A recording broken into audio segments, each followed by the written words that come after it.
Assalamualaikum warahmatullahi wabarakatuh. Saya Uci Kurnia Wulandari, perwakilan dari kelompok 6, akan memaparkan materi tentang kebakaran hutan.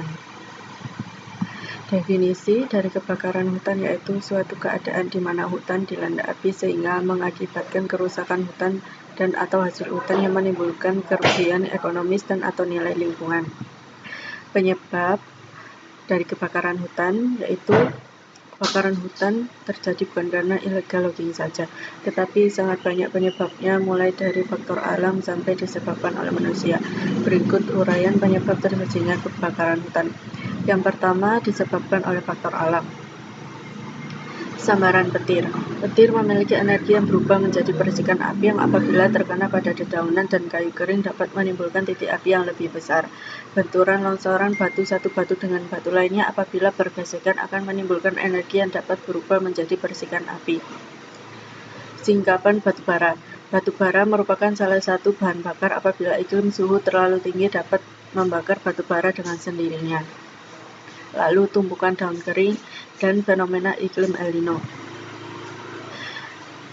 Penyebab kebakaran hutan yang kedua yaitu faktor manusia.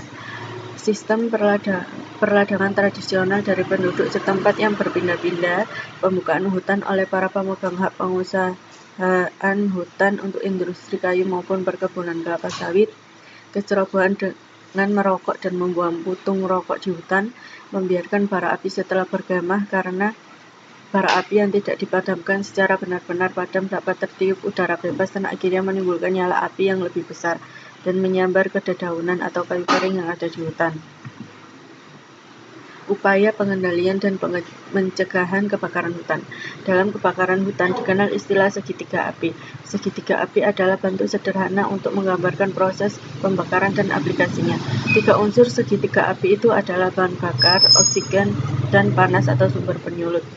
Ketiga unsur komponen penyusun segitiga api inilah yang mendasari pengendalian kebakaran hutan karena hilangnya satu atau lebih dari sisi segitiga ini akan mengakibatkan tidak terjadinya pembakaran.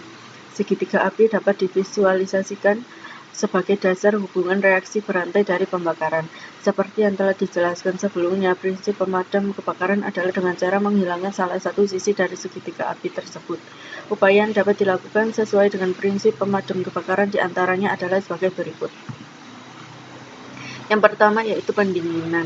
Api yang dapat dipadamkan dengan cara menurunkan suhu sampai di bawah suhu penyulutan dengan menggunakan air atau tanah basah pada bahan yang sedang terbakar. Yang kedua, pengurangan oksigen. Api dapat dipadamkan dengan cara menghilangkan oksigen dari bahan bakar yang sedang terbakar. Hal ini dapat dilakukan dengan cara memukul nyala api dengan alat pemukul api khususnya punggung bilah sungkup, menimbun dengan tanah, atau menggunakan air. Yang ketiga, melaparkan. Api dapat dilaparkan dengan cara menghilangkan pasokan bahan bakar yang tersedia atau dengan cara membiarkan api untuk membakar ke arah penghalang alami. Yang keempat, bakar balas. Strategi ini dilakukan jika sama sekali tidak tersedia peralatan pemadam, serta personil yang sedikit, yaitu dengan cara membakar bahan bakar berlawanan arah jalanan api. Dengan cara demikian, api dari dua arah akan bertemu di tengah dan karena bahan bakar habis, maka api dipadam. Untuk melakukan bakar balas, biasanya area pinggir sungai atau jalan yang merupakan sekat bakar dengan area penting untuk dilindungi. Sekian pemaparan materi tentang kebakaran hutan dari kelompok 6. Jika ada yang ditanyakan atau belum paham, silakan dituliskan di kolom komentar. Terima kasih.